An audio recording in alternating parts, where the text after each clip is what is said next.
എതിരാകരുത് എന്ന പരിപാടിയാണ്. അതെങ്ങനെ എതിരാവുക? ഇതാർക്കും എതിരല്ല. അള്ളാഹു നമ്മളെ യഥാർത്ഥ സത്യം നേരായി പറയുന്ന മുഅ്മിനീങ്ങളിൽ അള്ളാഹു നമ്മെ ഉൾപ്പെടുത്തട്ടെ. അവന്റെ ഗീബത്ത് കൊണ്ട് അവൻ സിദ്ഖാണ് ഉദ്ദേശിച്ചെങ്കിലും അവന്റെ സദസ്സിൽ ഇരുന്ന് കൊടുക്കരുത്. എന്തുകൊണ്ടെന്നാൽ ഗീബത്ത് വിളിച്ചു പറയൽ സൂഉൽ അദബാണ്, മോശപ്പെട്ട ചീത്ത രീതിയാണ്. അള്ളാഹു കാക്കട്ടെ. അള്ളാന്റെ ഹിഫ്ള് ഇല്ലാത്ത ആളുകൾക്ക് അങ്ങനെ ആവുള്ളൂ. അള്ളാന്റെ ഹിഫ്ളുള്ളവൻ ഒരു മനുഷ്യനെ പറ്റി പരസ്യമായി ഒരു മോശം പറയൂല, കാണിക്കൂല. ഒരു മുറുവത്തില്ലാത്ത മര്യാദല്ലാത്ത കളിയാണ്. സത്യമായ ഗീബത്താണ് പറഞ്ഞതെങ്കിലും ഒരു ചീത്തവൻ വെളിവാക്കിയില്ല ജനങ്ങളെ മുന്നിൽ. മനസ്സിലായില്ല? ഒരു സത്യമായ ഗീബത്താണ് പറഞ്ഞതെങ്കിൽ പോലും ഒരു ചീത്തയെ അവൻ വെളിവാക്കി. കാരണം മസ്തൂറ, ആരും അറിയാതെ മറിഞ്ഞു കിടക്കുന്ന ഒരു ചീത്തയെ അവൻ ഇവിടെ ജനങ്ങളെ മുന്നിൽ വെളിവാക്കി. കർട്ടനിട്ട് കിടന്നിരുന്ന ഒരു മോശപ്പെട്ട കാര്യത്തെ കർട്ടൻ നീക്കിയിട്ട് ജനമധ്യത്തിലേക്ക് കൊണ്ടുവന്നു. ഇതൊക്കെ ജനങ്ങൾക്ക് വളരെ മോശമല്ലേ? ഒരു രഹസ്യത്തെ വഷളായി അവൻ പുറത്തേക്ക് കൊണ്ടുവന്നു. മുക്കത്തവൻ അത് മറിഞ്ഞു കിടക്കുന്നു. ഒരു ഹറാമായ കാര്യത്തെ അവൻ ഹലാലാക്കി. എന്താ ഹറാമായ കാര്യം? ഗീബത്ത് പറയൽ. ആ പരസ്യമായ ഗീബത്ത് പറഞ്ഞതോടുകൂടെ ഒരു ഹറാമായ കാര്യം അവൻ ഹലാലാക്കി. അതുകൊണ്ട് അവന്റെ സദസ്സിൽ ഗീബത്ത് നേരാണെങ്കിൽ പോലും അവനാ പറഞ്ഞ ഗീബത്ത് നേരാണെങ്കിൽ പോലും ക്ലിപ്പിംഗുകാരുടെയോ ഈ ജാതി ഫോൺ ചോർത്തിയവരുടെയോ സദസ്സിൽ ഇരുന്നു കൊടുക്കരുത് എന്ന് ആര് പറഞ്ഞു? സയ്യിദ്ന ഉമർ ബിൻ ഖത്താബ് റളിയല്ലാഹു പറഞ്ഞിട്ടുണ്ട്. മുസ്ലിമീങ്ങളെ, അള്ളാഹു നമ്മളെ കാത്തിരക്ഷിക്കട്ടെ. സമയം വളരെ കുറവാണ്. ഹബീബ് റസൂലുള്ളാഹി പറയാ, തൊബറാനിയുടെ ഹദീസാ, കേൾക്കണ ചെവി ഒന്നിങ്ങനെ തുറന്നു പിടിച്ചോളൂ. ലാ യഖിഫൻ അഹദുക്കും, നിങ്ങൾ ആരും നിൽക്കരുത്, മൗഖിഫൻ, ഒരു സ്ഥലത്ത്, യുളറബു ഫീഹി റജുലുൻ ദുൽമൻ, ഒരു മനുഷ്യനെ അക്രമമായി അടിക്കുന്ന സ്ഥലത്ത് നിങ്ങൾ ആരും നിൽക്കാൻ പാടില്ല. അടിക്കുന്നതിനേക്കാൾ വലുതല്ലേ അയാളെ അഭിമാനം പറിച്ചു ചിന്നുന്ന പ്രസംഗം കേട്ട് നിൽക്കുക. മനസ്സിലായ? അടിച്ചാൽ ഒരു മനുഷ്യനെ വെട്ടിയാൽ പോലും ദിവസങ്ങൾ കൊണ്ട് അതിന്റെ മുറി കൂടും. നാവ് കൊണ്ടുണ്ടാവുന്ന മുറി ഒരു കാലത്തും കൂടില്ല. ഒരു മനുഷ്യനെ അടിക്കണ സ്ഥലത്ത് പോലും നോക്കി നിൽക്കാൻ പാടില്ല. എന്നിരിക്കുമ്പോൾ ഒരു മനുഷ്യന്റെ അഭിമാനം പറിച്ചു ചീന്തുന്നത് സ്ഥലത്ത് ഒരിക്കലും നോക്കി നിൽക്കാൻ പാടില്ല. അള്ളാന്റെ ലഅനത്ത് തൻസിലു അലാ മൻ ഹളറഹു, ആ സദസ്സിലുള്ളവർക്ക് എല്ലാവർക്കും ഉണ്ടാവും. അള്ളാഹു കാക്കട്ടെ, അള്ളാഹു കാക്കട്ടെ. ഈ ക്ലിപ്പിങ്ങിന്റെ വയല് കേട്ടവരെ സദസ്സിൽ മൊത്തം അള്ളാന്റെ ലഅനത്ത് ഉണ്ടാവും. കാരണം കൈകൊണ്ട് അടിച്ചാൽ പോലും അബദ്ധ. അതിനേക്കാൾ വലുതാണ് എന്ത് നാവോണ്ടടിക്കൽ, ഗീബത്ത്. അയാൾക്ക് ഒരിക്കലും ഇഷ്ടമല്ല, അയാൾ ദുൽമാണ്, അയാൾ ആക്രമിക്കുക. ഗീബത്തല്ലേ? ഗീബത്ത് ദുൽമല്ലേ? അവിടെ നിങ്ങൾ നോക്കി നിൽക്കരുത്. അത് നടക്കുന്നിടത്ത് മുഴുവനും അള്ളാന്റെ ലഅനത്ത് ഇറങ്ങുന്നു. പുണ്യ മുഹമ്മദ് മുസ്തഫ സ്വല്ലല്ലാഹു അലൈഹി വസല്ലം. അതിനുവേണ്ടി ഗൾഫുകാർ വരിക, ആ ലഅനത്തിന്റെ സദസ്സ് ഉണ്ടാക്കാൻ വേണ്ടി പൈസ കൊടുക്കുക, അതിനുവേണ്ടി ഹാജരാവുക, അതിനുവേണ്ടി പിരിവ് കൊടുക്കുക, അതിനുവേണ്ടി കൊഴിപ്പിക്കുക. നിങ്ങളെ ചിന്തിക്കണം, ഇത് ലഅനത്താക്കപ്പെട്ട സംഗതിയാണ്. ആ ലഅനത്ത് അവിടെ ഇറങ്ങുമെന്ന് ഹബീബായ മുഹമ്മദ് മുസ്തഫ ഈ ഹദീസ് ഇമാം തൊബറാനി ഈ ഹദീസ് രേഖപ്പെടുത്തിയിട്ടുണ്ട്. നമ്മൾ ചിന്തിക്കണം. ഞാൻ അവസാനിപ്പിക്കാണ്. വളരെ നിങ്ങളെ എന്താ അതിന്റെ അനന്തരഫലം എന്താണ്? തമ്മിൽ ആക്ഷേപിക്കുകയും എതിരാവുകയും ചെയ്തതിന്റെ അനന്തരഫലം എന്താ? അനന്തരഫലമാണ് സ്പെയിൻ. 800 കൊല്ലം മുസ്ലിമീങ്ങൾ ഭരിച്ച നാടാണ് സ്പെയിൻ. ഇന്ന് അവിടെ ഒരു പഞ്ചായത്ത് മുസ്ലിമീങ്ങൾ ഭരിക്കണില്ല. എൻ്റെ മുസ്ലിമീങ്ങൾ തമ്മിൽ ഗ്രൂപ്പ് വഴക്കും, ഗോത്രങ്ങളും പ്രഭുക്കളും ചില ആളുകളും അവരെ പിന്നിൽ കുറച്ച് ഉലമാക്കളും ഉമറാക്കളും അങ്ങോട്ട് കൂടിയിട്ട് ഭിന്നിച്ചങ്ങോട്ട് ക്ഷയിച്ച് നശിച്ചുപോയി. നിങ്ങളെ ചിന്തിക്കണം. AD 16-ാം നൂറ്റാണ്ടിൽ മുസ്ലിമീങ്ങൾ ഭിന്നിച്ച് ക്ഷയിച്ചപ്പോൾ എത്ര വലിയ സാമ്രാജ്യമായിരുന്നു. കോർഡോവയും ജിബ്രാൾട്ടറുമെല്ലാം, ഗ്രാനഡയും കോർഡോവയും സിസിലിയും ഗ്രാനഡയും ജിബ്രാൾട്ടറും ലോകത്തെ ഏറ്റവും വലിയ പൂങ്കാമനമായ രാജ്യത്തിന്റെ അധിപതികളായ മുസ്ലിമീങ്ങൾ അവരങ്ങോട്ട് ഭിന്നിച്ചു. 16-ാം നൂറ്റാണ്ടിൽ അവരെ ഫെർഡിനൻഡ് രാജാവ് കീഴ്പ്പെടുത്തിയിട്ട് 16-ാം നൂറ്റാണ്ടിൽ മുസ്ലിമീങ്ങൾ അരിഞ്ഞങ്ങോട്ട് കൊന്നു. എത്രയെന്നറിയോ? ഭിന്നിപ്പ് രൂക്ഷമായപ്പോൾ ഓരോരുത്തരും മറുചേരിയെ കൊല്ലാൻ സഹായിച്ചു. ആരെ സഹായിച്ചു? ഫെർഡിനൻഡ് രാജാവിനെയും ഫെർഡിനൻഡ് രാജാവിന്റെ ഭാര്യ ഇസബല്ല രാജ്ഞിയെയും സഹായിച്ചു. ആര് സഹായിച്ചു? ഓരോ മുസ്ലിം ഗ്രൂപ്പുകളും നാട്ടുകൂട്ടങ്ങളും സഹായിച്ചു മറ്റേ മുസ്ലിമീങ്ങളെ കൊല്ലാൻ. 16-ാം നൂറ്റാണ്ടിൽ 30 ലക്ഷം മുസ്ലിമീങ്ങളെ ഫെർഡിനൻഡ് രാജാവ് അരിഞ്ഞെടുക്കുന്നു. ബാക്കിയുള്ള മുസ്ലിമീങ്ങളെ മതം മാറ്റി. എത്ര എത്ര? 16-ാം നൂറ്റാണ്ടിൽ AD 16-ാം നൂറ്റാണ്ടിൽ 30 ലക്ഷം മുസ്ലിമീങ്ങളെ ഫെർഡിനൻഡ് രാജാവ് അരിഞ്ഞെടുക്കുന്നു. ജിബ്രാൾട്ടർ ഭരിച്ചിരുന്ന രാജാവ് സഖാൽ മൊറോക്കോവിലേക്ക് ഓടി രക്ഷപ്പെട്ടു. വലിയ സാമ്രാജ്യത്തിന്റെ അധിപതിയായ സഖാൽ ചക്രവർത്തി സ്പെയിനിൽ നിന്ന് ഓടിയിട്ട് മൊറോക്കോവിൽ അഭയം തേടി. മൊറോക്കോവിലെ പ്രധാനപ്പെട്ട പട്ടണമായ ഫാസിലെ ജുമാഅത്ത് പള്ളിക്ക് മുന്നിൽ പിന്നെ ഈ മനുഷ്യൻ മരണം വരെ ഭിക്ഷയാചിച്ചു. സഖാൽ രാജാവ് ജിബ്രാൾട്ടറിലെ ചക്രവർത്തിയായിരുന്നു. നിങ്ങൾ മനസ്സിലാക്കിയില്ല. ധീരകേസരിയായ സഖാൽ രാജാവ് അവസാനം സ്പെയിനിൽ നിന്ന് നാടുവിട്ടു. അവസാനത്തെ സ്പെയിൻ ചക്രവർത്തിയായ സഖാൽ രാജാവ് നാടുവിട്ടു മൊറോക്കോവിലേക്ക്. മൊറോക്കോവിലെ പ്രധാനപ്പെട്ട പട്ടണമായ ഫാസില ജുമാഅത്ത് പള്ളിക്ക് മുന്നിൽ ഭിക്ഷ യാചിച്ചിട്ട് ജീവിച്ചു മരിച്ചു. അദ്ദേഹത്തിന് ഒരു കോട്ട് ഉണ്ടായിരുന്നു, അത്ര പഴയ ഒരു കോട്ട്. ആ കോട്ടിന്റെ പുറത്ത് ഇങ്ങനെ എഴുതിയിരുന്നു, ലാ തഫറഖു, മുസ്ലിമീങ്ങളെ ഭിന്നിക്കരുത്, അനരിബഹുൽ ഇഫ്തിറാഖി, ഞാൻ ഭിന്നതയുടെ ലാഭമാണ്. മനസ്സിലായില്ല നിങ്ങൾക്ക്? അവസാനത്തെ കോർഡോവ ചക്രവർത്തി മൊറോക്കോവിലേക്ക് ഓടി രക്ഷപ്പെട്ടിട്ട് ഫാസിലെ ജുമാഅത്ത് പള്ളിക്ക് മുന്നിൽ സർവപ്രതാപിയായ സഖാൽ രാജാവ് മരണം വരെ ഭിക്ഷയാചിച്ചു. പഴയ ഒരു കോട്ടുണ്ടായിരുന്നു അത്രേ. ആ കോട്ടിന്റെ മുകളിൽ എഴുതി വെച്ചിരുന്നു, ലാ തഫറഖു, മുസ്ലിമീങ്ങളെ ഭിന്നിക്കരുത്, അനരിബഹുൽ ഇഫ്തിറാഖ്, ഞാൻ ഭിന്നതയുടെ ലാഭമാണ്. മനുഷ്യന്റെ കോട്ടിന്റെ മുന്നിൽ എഴുതി വെച്ചിരുന്നു. അവസാനത്തെ സ്പെയിൻ, മനസ്സിലായില്ലേ? അവസാനത്തെ സ്പെയിൻ രാജാവിന് ഫാസിൽ തെണ്ടാൻ വേണ്ടി വന്നപ്പോൾ പഴയ കോട്ടിന്റെ മുകളിൽ എഴുതി വെച്ചിരുന്നു. അല്ലാഹു നമ്മളെ കാക്കട്ടെ. ഇതാണ് ഭിന്നത. ഭിന്നത ഞാൻ അവസാനിക്കും. ഭിന്നത അധികരിച്ചാൽ സമുദായത്തിന് പിന്നെ മുന്നോട്ട് പോകാൻ ഒരിക്കലും സാധ്യമല്ല. എല്ലാം നശിച്ചില്ലേ? എത്ര മുസ്ലിമീങ്ങളെ ആ മതം മാറ്റിയത്. ഭിന്നിച്ച് ചെയ്യിച്ചപ്പോൾ ഫെർഡിനൻഡ് രാജാവും ഇസബല്ല രാജ്ഞിയും നശിപ്പിച്ചില്ലേ? ഗ്രാനഡ മുസ്ലിം സമുദായത്തിന്റെ മദീനയാണ്. ഗ്രാനഡ എന്നൊക്കെ പറയാം, എന്താ നാട്! ഗ്രാനഡയിൽ പഠിക്കാത്ത ആലിമീങ്ങൾ ഉണ്ടായിരുന്നില്ല. ഗ്രാനഡയിൽ എഴുതാത്ത കിതാബുകൾ ഉണ്ടായിരുന്നില്ല. മുസൽമാന്റെ ഉരുക്കുകോട്ടയായിരുന്നു ഗ്രാനഡ. നശിച്ചില്ലേ? എല്ലാം നശിച്ചു.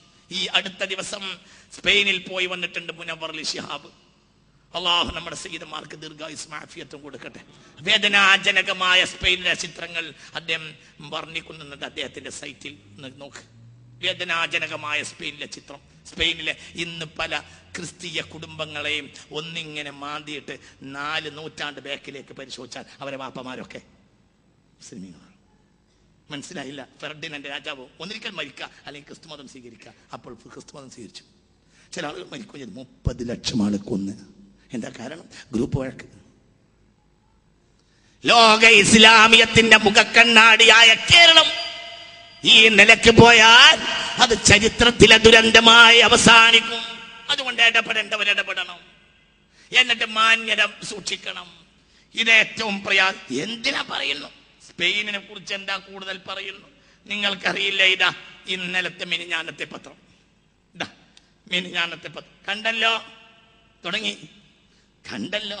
നമുക്കിവിടെ ഭിന്നിക്കാൻ നേരവിടെ മനുഷ്യന്മാരെ. നിങ്ങൾ നമ്മളെ അവസ്ഥ അറിയോ? അങ്കോളയിൽ ഇസ്ലാം മതം നിരോധിച്ചു.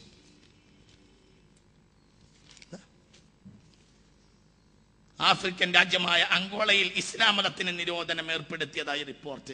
എനിക്ക് തോന്നുക, നിങ്ങൾ ശ്രദ്ധിക്കുന്നുണ്ടോ, ഈ നാട്ടിലെ വേറെ ഏതെങ്കിലും ഒരു മതത്തിനാണ് ഈ വിലക്ക് ഏർപ്പെടുത്തിയതെങ്കിൽ ആ മതം അവരെ സകല വർക്കും നിർത്തിവെച്ചിട്ട് ആ രാജ്യത്തിലേക്ക് ഫോൺ കോളുകളും മെസ്സേജുകളും അയച്ച് ഐക്യരാഷ്ട്രസഭയ്ക്ക് മെസ്സേജ് അയച്ച് എന്തൊക്കെ അവർ ചെയ്യും.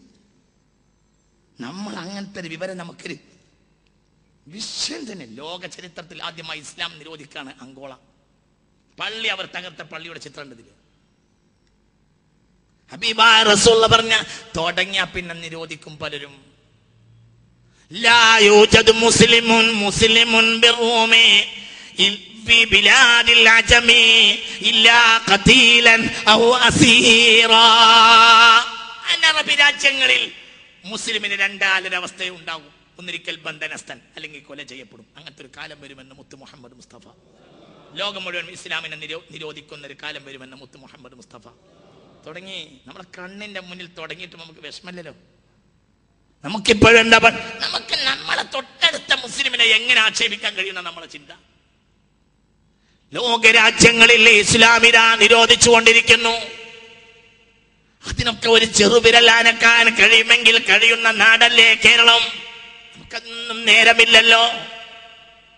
ലോക മുസ്ലിമീങ്ങൾക്ക് അബദ്ധങ്ങൾ പലപ്പോഴും പല നാടുകളിലും പ്രയാസമുണ്ടായപ്പോൾ ഒരുമിച്ച് നിന്നിട്ട് ലോക ജനതക്ക് താക്കീത് കൊടുത്ത ജനതയല്ലേ കേരളത്തിലെ മുസ്ലിമീങ്ങൾ. ഇപ്പൊ നമുക്ക് നേരെവിടെ ചിന്തിക്ക്. ലാ യൂജദു മുസ്ലിമുൻ ഫീ ബിലാദിൽ അജമി ഇല്ലാ ഖതീലൻ ഔ അസീറാ. ഒരു അനറബി രാജ്യത്തും ഒരു മുസ്ലിമിനെ കണ്ടെത്തുക സാധ്യമല്ല. ഒന്നിരിക്കൽ അവനെ ജയിലിലടക്കും അല്ലെങ്കിൽ കൊല്ലും എന്ന് മുത്ത് മുഹമ്മദ് മുസ്തഫ. അങ്ങനത്തെ ഒരു കാലം വരുമെന്ന് മുത്ത് മുഹമ്മദ് മുസ്തഫ സല്ലല്ലാഹു അലൈഹി വസല്ലം. ലാ അറബിയുൻ വലാ അറബിയ്യ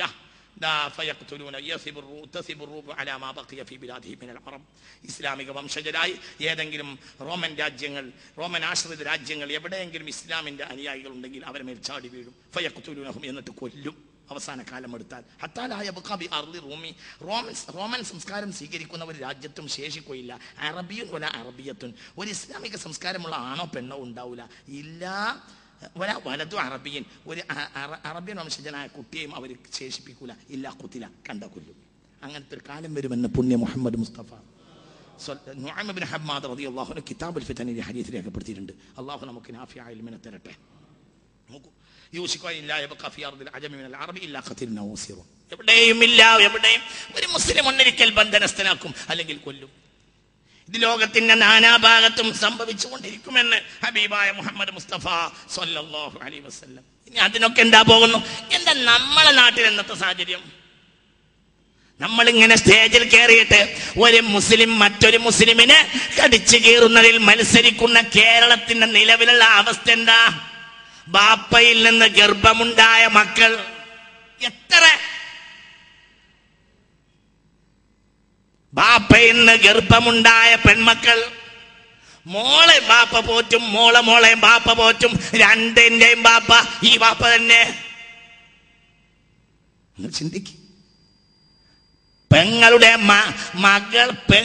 മകളെ വിവാഹിതയാവാ, വിവാഹം കഴിക്കാൻ കഴിയില്ലല്ലോ അമ്മാവന്. പക്ഷേ അവളിൽ ഭാര്യാഭർത്തൃ രീതിയിൽ ജീവിക്കുന്ന അമ്മാവന്മാർ എത്ര, സ്വന്തം ആങ്ങളമാരിൽ മക്കൾ ജനിച്ച പെങ്ങന്മാർ എത്ര. ഇതൊന്നും നമുക്കൊരു വിഷയമല്ലേ മനുഷ്യന്മാരെ? ഇതൊന്നും നമ്മളെ സംബന്ധിച്ചതൊരു പ്രയാസമല്ലേ മനുഷ്യന്മാരെ? നിങ്ങൾ ചിന്തിക്കുക. ഇതാണോ ഇപ്പൊ നമ്മളെ വിഷയം? ഇന്ന് നിസ്സാരമായ കാര്യത്തിൽ കടിച്ചു കീറലാണോ വിഷയം? എന്താണ് കേരളത്തിലെ നിലവിലുള്ള സാഹചര്യം? പുറത്തു പറയാൻ പറ്റൂല, ചിന്തിക്കണം. ഉമ്മയെ വിചാര താല്പര്യത്തിന് ഉമ്മയെ സമീപിക്കുന്ന മക്കളുള്ള കാലത്ത് ദജ്ജാൽ വരുമെന്ന് മുത്ത് മുഹമ്മദ് മുസ്തഫ. സത്യത്തിൽ ഞാൻ പറയൂല, ഇവിടെ കുറച്ച് കഥയുണ്ട്. നമുക്ക് ഈ കഥ കിട്ടും. ഇന്നിവിടെ, നാളെ കാസർകോട്ട്, മറ്റന്നാൾ കണ്ണൂര്, പിറ്റേന്ന് മംഗലാപുരത്ത്, അതിന്റെ പിറ്റേന്ന് തിരുവനന്തപുരത്ത്. അപ്പൊ ഇങ്ങനെ ഇരിക്കും. ഒരു സ്ഥലത്ത് പോയാൽ ഒരു എന്തോ പരിപാടി കഴിഞ്ഞാൽ എന്തോ ഒരു ഭക്ഷണമോ വെള്ളമോ കുടിക്കുമ്പോൾ ആ നാട്ടിലെ പ്രധാനപ്പെട്ടവർ മെല്ലെ ചെവി പറയും, അറിഞ്ഞില്ലേ ഇവിടെ ഒരു സംഭവം ഉണ്ടായി. അല്ലാഹു നമ്മളെ കാക്കട്ടെ. ഇതിൻ്റെ ഇവിടെ കുറച്ച് സംഭവമുണ്ട്, അത് ഞാൻ പുറത്ത് പറയാൻ പറ്റൂല. ഇവിടെ സംഭവമുണ്ട്, എൻ്റെ ഇവിടെ കുറച്ച് സംഭവങ്ങൾ എനിക്കറിയുന്നുണ്ട്. എൻ്റെ മനസ്സിനെ മാറ്റിയത് സത്യത്തിൽ ഈ സംഭവങ്ങളാണ്. അല്ലാഹു കാക്കട്ടെ. നമുക്കിപ്പോൾ ഈ തല്ലുന്ന നേരല്ല, യുദ്ധകാല അടിസ്ഥാനം എന്നൊരു സംഭവം ഉണ്ടല്ലോ. ചില സമയത്ത് നമ്മളെ തമ്മിലുള്ള ഇഷ്യൂസ് എല്ലാം നമ്മളൊന്ന് മാറ്റിവെക്കേണ്ടി വരും. എന്താ നമ്മൾ ഇന്നത്തെ അവസ്ഥ? ഉമ്മയെ സമീപിക്കുന്ന മക്കളെ നാടാണെന്ന് കേരളം. പുറത്തു പറയാൻ പറ്റൂല.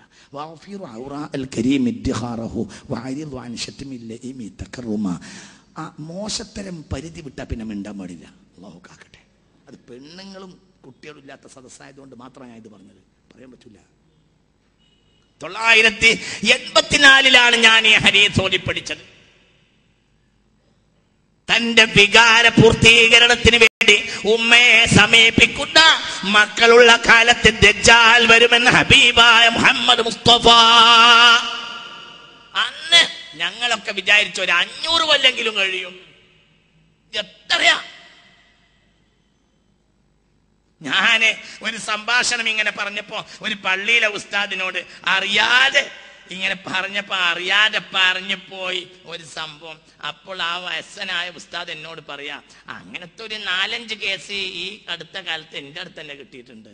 അല്ലാഹു കാക്കട്ടെ. സ്വന്തം വികാര പൂർത്തീകരണത്തിന് ആരെ സമീപിക്കുക? ഇത്രയേറെ മുസ്ലിം സംഘടനകൾ ഉണ്ടായിട്ട് ഈ തോന്നിയാസങ്ങൾക്കെതിരെ വല്ല ചിന്ത നമുക്കുണ്ടോ? നമുക്കിത് ഇന്നൊരു വിഷയമാണോ? ചിന്തിക്ക്. നമ്മൾക്ക് ഒരുപാട് മദ്രസകളുണ്ട്. ഈ മദ്രസയിൽ ധാരാളം കുട്ടികളുണ്ട്. നമ്മൾ ചിന്തിക്കണം. പല സംഘടനകൾക്ക് മദ്രസകളുണ്ട്, നല്ല പ്രവർത്തനം തന്നെയാണ്. പക്ഷെ ആ കുട്ടികളുടെ ഫ്യൂച്ചർ ഫയലും കൂടി നമ്മളൊന്ന് പരിശോധിക്കണ്ടേ? നമ്മളെ ഏകദേശം എല്ലാ സംഘടനകൾക്കുണ്ട് മദ്രസകൾ. സുന്നികൾക്കുണ്ട്, മുജാഹിദുകൾക്കുണ്ട്, ജമാഅത്തുകാർക്കുണ്ട്, എല്ലാവർക്കും ഉണ്ട്. എല്ലാവർക്കും ശഅബാൻ മാസത്തിൽ പരീക്ഷ നടക്കും. 10ാം ക്ലാസ് അടക്കം പാസ്സാവും. 5 പാസ്സാവും, 7 പാസ്സാവും, 10 പാസ്സാവും. ഇപ്പോൾ ഏകദേശമൊക്കെ +1ഉം +2 ഉണ്ട്. ആ കുട്ടികളെ ഫ്യൂച്ചർ ഫയലൊന്ന് പരിശോധിച്ചിട്ട് നമ്മളെ കയ്യിൽ നിന്ന് മദ്രസ സർട്ടിഫിക്കറ്റ് വാങ്ങിപ്പോയ എത്ര പെൺകുട്ടികൾ ഇപ്പൊ ഇസ്ലാമിലുണ്ട് എന്നൊന്ന് അന്വേഷിച്ചൂടെ? ചിന്തിക്ക്. ഈ അടുത്ത് ഒരു അന്യ സമുദായക്കാരുടെ ആരാധനാലയത്തിൽ സന്ധ്യാവന്ദന കീർത്തനം ചൊല്ലുന്നത് മദ്രസയിലെ 10ാം ക്ലാസ് ഫസ്റ്റ് ക്ലാസ്സായി പാസ്സായ പെൺകുട്ടിയാണ്. ചിന്തിക്ക്. ഞാൻ അതിനെപ്പറ്റിയൊന്നും കൂടുതൽ പറയുന്നില്ല. ഇസ്ലാം എന്നൊരു വിഷയമല്ല. ഇസ്ലാമിനെ തന്നെ വലിച്ചെറിഞ്ഞിട്ട് പെൺകുട്ടികൾ ഓടുന്നു. നമുക്കൊന്ന് കൂടിയിരുന്നിട്ട് ഇതിനെന്താ പരിഹാരം എന്നൊന്ന് ചിന്തിച്ചൂടെ? അതല്ലേ ഒരു കോൺഗ്രസ്സുകാരന് കോൺഗ്രസ് ഒരാൾ പോവുക എന്നുള്ളത് വലിയ പേടിയാവും. ഒരു ലീഗുകാരന് ഒരാൾ ലീഗിന് പോകാന്നാണ് വലിയ ബേജാറാവും. ഒരു കമ്മ്യൂണിസ്റ്റുകാരന് ഒരാൾ കമ്മ്യൂണിസ്റ്റിന് പോവുക എന്ന് പറഞ്ഞാൽ ബേജാറാവും. ഒരാൾ ഇസ്ലാമെന്ന് പോയാലോ? ഒരാൾ ഇസ്ലാമെന്ന് പോയാലോ? അത് ഒരു പ്രശ്നമല്ല. കാരണം നമുക്കിപ്പോ എന്തൊക്കെ വിഷയം? മുജാഹിദിന് മുജാഹിദ് വിഷയം മനുഷ്യന്മാരെ എന്തേ പറയൂ. ജമാഅത്തിന് ജമാഅത്ത് വിഷയം, LDFന് LDF വിഷയം, നമ്മൾക്ക് ഇതൊക്കെ ഈ ഗ്രൂപ്പൊക്കെ വിഷയം. ഇസ്ലാമിന് ആളില്ല. ഇസ്ലാമിന് ആളില്ല. അത് ശരിയാവും.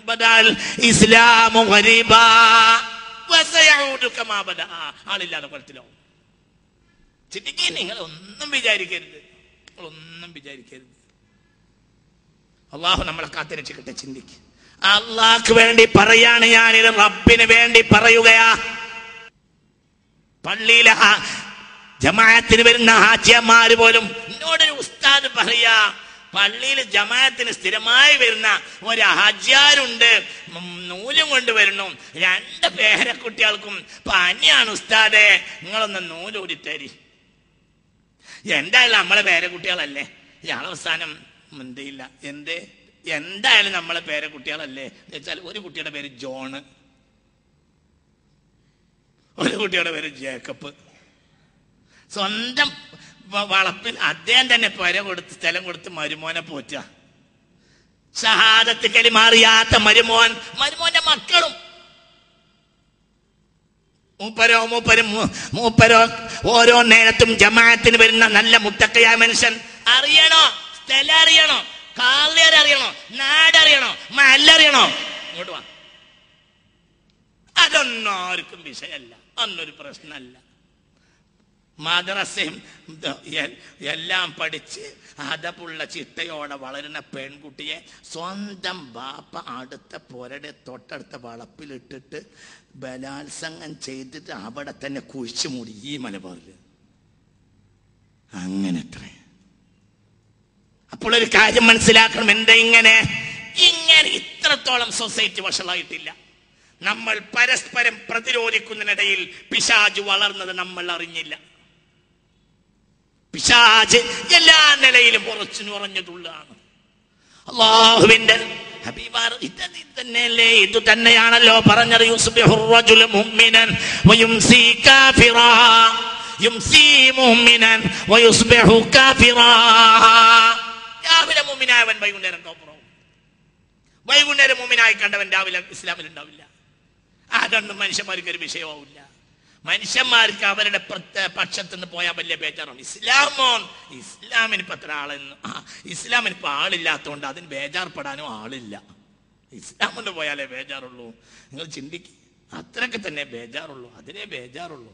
അങ്ങനെ അത്രയൊക്കെ ഉള്ളൂ. അങ്ങനെയാണ് ആലോചിക്കുക. ഇതൊക്കെ ഇന്ന് നമ്മളെ നാട്ടിലെ സർവ്വസാധാരണയായ പ്രവർത്തനങ്ങളാണ്. അള്ളാഹു നമ്മളെ കാത്തിരക്ഷിക്കുമാറാകട്ടെ. മുഅ്മിനീങ്ങളെ, ഭയാനകമായ അവസ്ഥയിലേക്ക് സമുദായം ഇതാ തരം മറിഞ്ഞുകൊണ്ടിരിക്കുകയാണ്. എവിടെയും അപാസകരമായ ലൈംഗിക ജീവിതം, പെണ്ണുങ്ങളിലാ അടിതെറ്റി വീണുകൊണ്ടിരിക്കുന്നു, ലജ്ജ നഷ്ടപ്പെട്ടിരിക്കുന്നു, എവിടെയും തിന്മകൾ അധികരിച്ചിരിക്കുന്നു. 10 വയസ്സായ കുട്ടികൾ കള്ളുടിക്കുന്നു. 10 വയസ്സായ കുട്ടികൾ കള്ളുടിക്കും. 10 വയസ്സായ കുട്ടികൾ കള്ളുടിക്കുന്നുണ്ട് എന്ന് പറഞ്ഞിട്ട് ഈ ആഴ്ച വയറ് പറഞ്ഞിട്ട് പോയിട്ടുണ്ട്. ഞാൻ ഈ ആഴ്ച ഒരു നാട്ടിലേക്ക് ചെന്നപ്പോൾ മഹല്ല് ഖത്തീബ് പറഞ്ഞു, 10 വയസ്സായ കുട്ടികളെ വരെ ഇവിടെ മനുഷ്യന്മാരെ കള്ളുടിക്കും. എന്നാ നമ്മളെല്ലാവരും ഉണ്ടല്ലോ ഒന്ന് യോജിച്ചിട്ട്, എല്ലാ സംഘടനകളൊന്ന് യോജിച്ച്, ഇത് എന്തൊക്കെ നമ്മളെ സമുദായത്തിന്റെ പോക്ക്, തൽക്കാലം നമ്മുടെ തർക്കമൊക്കെ അവിടെ നിന്ന് വെക്കുക, അവരവരുടെ അഭിപ്രായക്കേടൊക്കെ നിലനിന്നോട്ടെ, ഒന്ന് ഒരുമിച്ച് കൂടി പണിയെടുക്കാൻ നമുക്ക് കഴിയുന്നുണ്ടോ? അതുകൊണ്ട് മുഅ്മിനീങ്ങളെ, നമ്മളെ താല്പര്യം കൊണ്ട് നമ്മൾ പോയാൽ അള്ളാന്റെ കോടതി നമ്മൾ പരാജയപ്പെടും. അതുകൊണ്ട് അള്ളാന്റെ ദീനിനെ നമ്മൾ മുൻനിർത്തുകയും അതാത് സംഘടനകൾ അവരവരുടെ അഭിപ്രായത്തിൽ തന്നെ നിലനിൽക്കട്ടെ. അവിടെ ഒന്നും ഇവിടെ വിഷയമല്ല.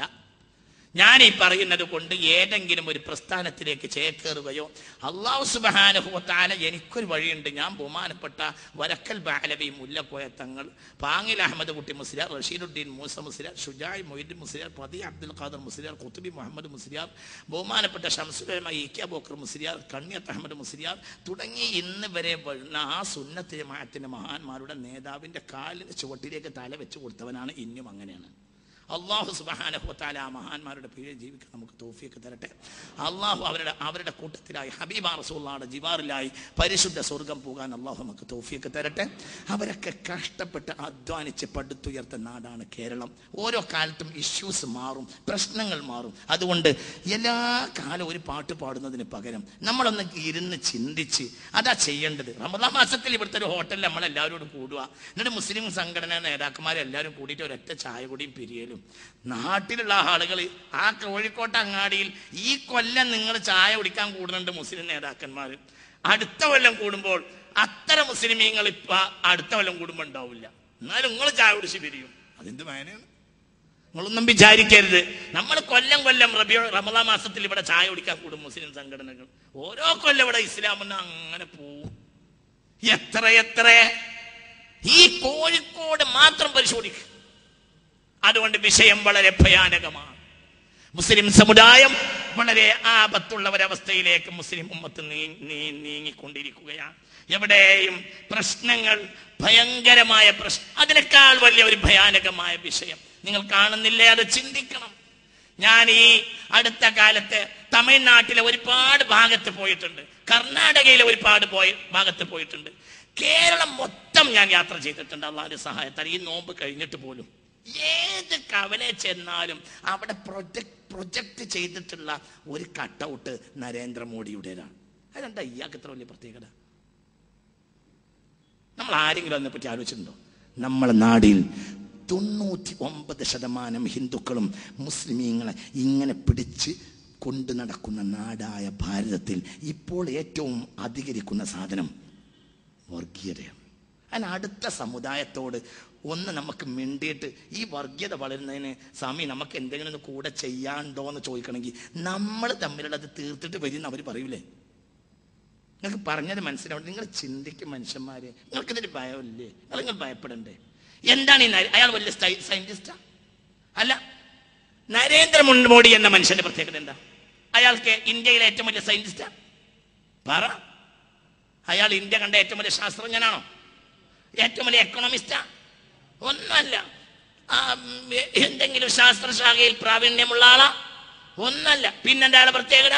2004 ഒരു ഗോദ്ര സംഭവത്തെ ഊതി വീർപ്പിച്ച് ആയിരക്കണക്കായ മുസ്ലിമീങ്ങളെ നരമേധം ചെയ്യാൻ കൂട്ടുനിന്ന മുഖ്യമന്ത്രി അല്ലേ? പറ. അതിനപ്പുറമൊക്കെ എന്തെങ്കിലും ഉണ്ടോ? നിങ്ങളെ ചിന്തിക്കണം. നമ്മൾ എന്താ ചെയ്യേണ്ടത്? എന്നാൽ രാജ്യത്തെ 99% ഹൈന്ദവ സഹോദരങ്ങളും നമ്മളെ കൂടെയാണ്. നമ്മുടെ ഭാരതം എന്നാൽ ലോകത്തെ ജനാധിപത്യത്തിന്റെയും മതേതരത്വത്തിന്റെയും നാടാണ് ഈ ഭാരതം. ആ ഭാരതത്തിന്റെ പഴയകാല ചരിത്രത്തിന് കളങ്കം വരുത്തുന്ന വിധത്തിൽ വർഗീയത വളരുന്നു. നമ്മളെ കൂട്ടത്തിൽ തന്നെ പുത്തൻ കൂട്ടുകാരായ കുട്ടികൾ തലമറന്ന് എണ്ണതേക്കുന്നു. അള്ളാഹു കാക്കട്ടെ. നമ്മളെ കുട്ടികൾ അവരുടെ കൂട്ടത്തിലും. ഇത് വളർന്നാൽ ഇവിടെ ഇരിക്കപ്പുറതിയില്ലാതാവും. ഇത് മറ്റൊരു സ്പെയിനായി അത് പഠിക്കും. ഞാൻ നിങ്ങളോട് പറഞ്ഞല്ലോ, 16-ാം നൂറ്റാണ്ടിൽ സ്പെയിനിൽ കൊല ചെയ്യപ്പെട്ടിട്ടുള്ളത് 30 ലക്ഷം മുസ്ലിമീങ്ങളെയാണ്. അള്ളാഹു നമ്മളെ കാക്കട്ടെ. ചിന്തിക്കണം. അതുകൊണ്ട് നമ്മൾ മറ്റു സമുദായങ്ങളുമായിട്ട് നമ്മൾ അതിനേക്കാൾ വലിയൊരു പ്രശ്നം എന്താ? എല്ലാ കവലയിലും വൈകുന്നേരമായ ഈ സ്വൈരല്ലായ്മ. ഇന്ന് ഇവര്, നാളെ മറ്റൊരു വിഭാഗം. ഈ പരിസരത്തെ ഹിന്ദുക്കൾ പൊറുതിമുട്ടൂലേ? ഇത് ഈ കൗമ ഇവിടെ നിന്ന് തീർന്നു പോയാലും നമ്മൾ സ്വൈരായിട്ടൊന്ന് കടന്നുറങ്ങുമെന്ന് വിചാരിക്കൂലേ? നിങ്ങൾ ചിന്തിക്കേ, ഒന്ന് സ്വൈരായിട്ട് കടന്നുറങ്ങാന്ന് വിചാരിക്കൂലേ? അതുകൊണ്ട് നമ്മളെ മുൻഗാമികളായ സ്വാലിഹീങ്ങളും മുൻഗാമികളും നമ്മുടെ ഏറ്റവും വലിയ പ്രത്യേകതയായി മറ്റു സമുദായത്തെ ആകർഷിച്ചിട്ടുള്ളത് നമ്മുടെ ഇസ്ലാമിയത്തിന്റെ പേരിലാണ്, നമ്മുടെ സൽസ്വഭാവത്തിന്റെ പേരിലാണ്. അതാണ് ദഅവത്തിന്റെ ആധാരം എന്ന് ഹബീബായ മുഹമ്മദ് മുസ്തഫ സ്വല്ലല്ലാഹു അലൈഹി വസല്ലമ തങ്ങൾ പറഞ്ഞിട്ടുണ്ട്. ബഹുമാനപ്പെട്ട അബൂ ദാവൂദ് രേഖപ്പെടുത്തിയ, ഇബ്നു മാജ രേഖപ്പെടുത്തിയ ഒരു ഹദീസിൽ കാണാം, അലാ ഉഖ്ബിറുക്കും ബിഅഫ്ളല ദറജതൻ മിനസ് സ്വലാത്തി വസ്സദഖത്തി വസ്സിയാം ഖാലു ബലാ യാ റസൂലല്ലാഹ്.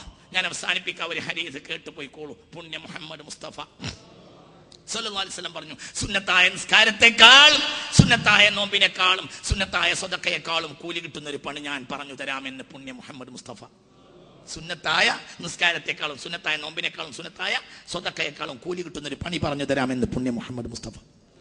അപ്പോൾ സ്വഹാബികൾ പറഞ്ഞു, ബലാ യാ റസൂലല്ലാഹ്, എന്നാ പറയും നബിയെ? ഫഖാല നബി സ്വല്ലല്ലാഹു അലൈഹി വസല്ലം, ഇസ്ലാഹു ദാത്തിൽ ബൈനി, മനുഷ്യർ തമ്മിൽ ഭിന്നിക്കുമ്പോൾ അവിടെ നിങ്ങൾ സുൽഹ് ഉണ്ടാക്കുക. മുസ്ലിമീങ്ങൾ ഭിന്നിക്കുമ്പോൾ വിശേഷിച്ച് മുസ്ലിമീങ്ങൾ ഭിന്നിച്ചാൽ അവിടെ ദീൻ നഷ്ടപ്പെട്ടു പോകും. മൊട്ടയടിച്ചു എന്നാണ്. സ്പെയിനിൽ മൊട്ടയടിച്ചു, ദീനില്ലാതായി. മുടി മൊട്ടയടിക്കുന്ന കാര്യമല്ല,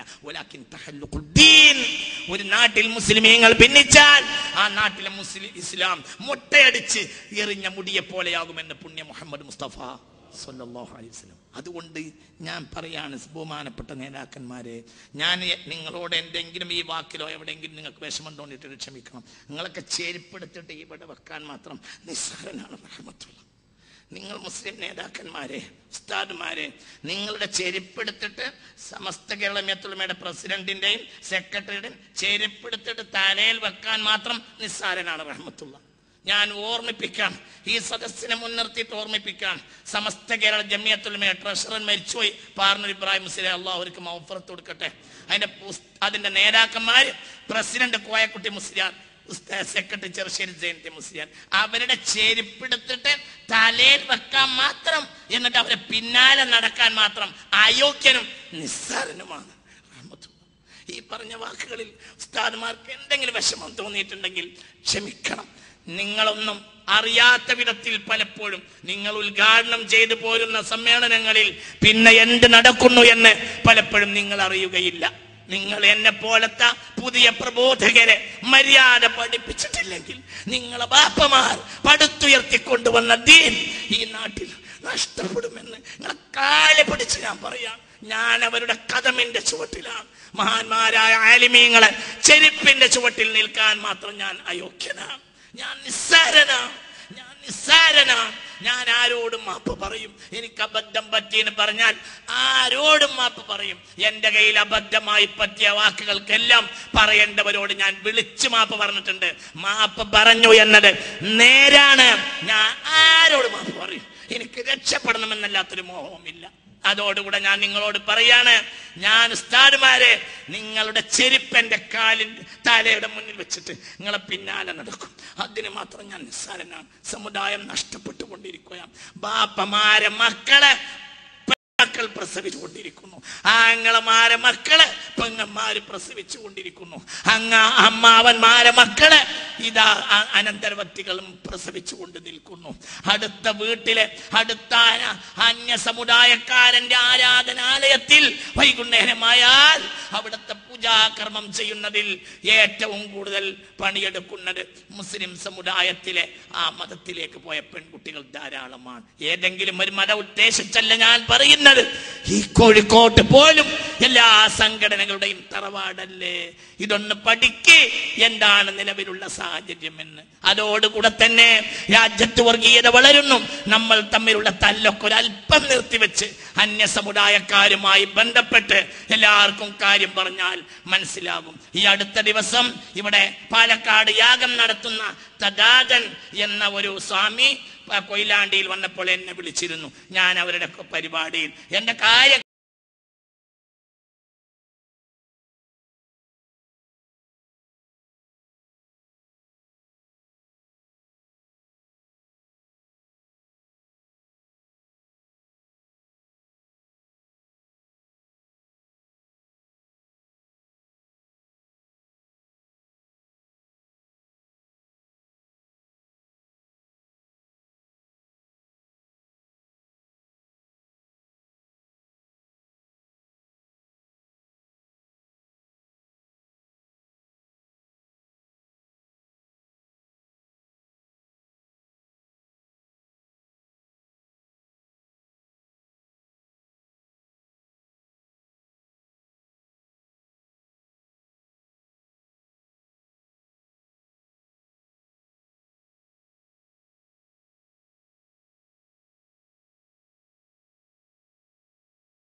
ആ സ്നേഹം നിലനിർത്താൻ നമുക്കിന്ന് കഴിയണില്ല. നമ്മൾ ചിന്തിക്കണം. അന്യ സമുദായക്കാരോട് നമ്മൾ കാണിച്ച സ്നേഹം. ബഹുമാനപ്പെട്ട വെളിയങ്കോട് ഉമർ ഖാദിയുടെ കൂടെ നടന്ന എല്ലാ കാര്യത്തിലും സഹകരിച്ച ബ്രിട്ടീഷുകാർക്കെതിരെ സമരം ചെയ്യാൻ കൂടെ നിന്നിടത്ത് ചോയി ഒരു ദിവസം ചോദിച്ച്, മൊലിരാപ്പിളെ എനിക്ക് എന്തെങ്കിലും ഉണ്ടാവോ എന്ന് ചോദിച്ച്. വലിയ മുതലാളിയായിരുന്നു ബഹുമാനപ്പെട്ട വെളിയങ്കോട് ഉമർ ഖാദി. അപ്പൊ പറഞ്ഞു, ചോയെ എൻ്റെ പേരൻ്റെ മുന്നിൽ തന്നെ ഈ എടുത്തോ 3 ഏക്കർ ഭൂമിയായിട്ട് കൊടുത്തു ചോയ്ക്ക്. വെളിയങ്കോടുണ്ട് ചോയിയുടെ അമ്പലം. വെളിയങ്കോട് നിന്ന് വന്നവർ ഇവിടെ ഉണ്ടാ? വെളിയങ്കോട് നിന്ന് വന്നവരൊരാൾ കൈപ്പൊക്കാനുണ്ടാ? ഒരാളുണ്ട്. വെളിയങ്കോട് നിങ്ങളുടെ കൂടെ ഒക്കെ ഇങ്ങോട്ട് നോക്ക്. ചോയിയുടെ അമ്പലം ആര് കൊടുത്ത സ്ഥലം? പറ ആര് കൊടുത്ത്? ഉമർ ഖാദി റഹ്മത്തുള്ളാഹി അലൈഹി സ്വന്തം പുരയുടെ മുന്നിലെ സ്ഥലം, സ്വന്തം പുര മുൻഭാഗം, റോട്ടിലേക്കുള്ള മുൻഭാഗം, ആ സ്ഥലം ചോയി പ്രൈവറ്റ് സെക്രട്ടറിയാ. ആരുടെ? ഉമർ ഖാദി റഹ്മത്തുള്ളാഹി അലൈഹി. ആരാ ഉമർ ഖാദി? ബെയ്ത്ത് ചൊല്ലിയിട്ട് റൗളയെ ഇഷ്ക് കൊണ്ട് പൊട്ടിച്ച മഹാൻ. അവരെ രഹസ്യം സൂക്ഷിപ്പുകാരൻ ചോയ്യ. ഈ ചോദിച്ച്, മൊലിരാപ്പളെ എനിക്ക് എന്തിനും ഉണ്ടാവില്ലേ? ചിർത്തട ആ ഭാഗം എടുത്തോ, ഫ്രണ്ട് ഭാഗം എടുത്തു. 3 ഏക്കറ. എന്തിന്? അമ്പലത്തിന് കൊടുത്തു. അമ്പലത്തിന് കൊടുത്തു. ഞാൻ ആ സ്ഥലം കണ്ടതാണ്, കേട്ടതല്ല, കണ്ടതാണ്. അമ്പലത്തിന് കൊടുത്തു 3 ഏക്കറ. ഇപ്പോഴവിടെ അമ്പലമുണ്ട്. എന്തെങ്കിലും ഒരു കാര്യം, ഒരു പൂജ പ്രശേഷം ചെയ്യുകയാണെങ്കിൽ ഇവിടെ തറവാട്ടിൽ വന്ന് പറയും. ഇപ്പോഴും ഹിന്ദുക്കളായ സഹോദരങ്ങൾ 3 ഏക്കറുണ്ട്, പൊന്നും വില കിട്ടുന്ന 3 ഏക്കറ. അമ്പലത്തിന്റെ പേര് ചോയിന്റെ അമ്പലം. ഉമർ ഖാദി മരിച്ചിട്ട് 161 കൊല്ലായി. ആ നാട്ടുകാർ ഇപ്പോഴും സൂക്ഷിക്കുന്ന നന്മ എത്രയാ? ഇത് നമ്മളെ തർക്കിച്ചാൽ എങ്ങനെ ജനങ്ങളെ അന്യ സമുദായക്കാരുമായി നമുക്ക് മര്യാദക്ക് അവരോടുള്ള ബന്ധം ഒന്ന് ഊട്ടി ഉറപ്പിക്കാൻ കഴിയും? അതുകൊണ്ട് നമ്മളെ നാട്ടിൽ വർഗീയത ഏറ്റവും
ഫാത്തിഹ.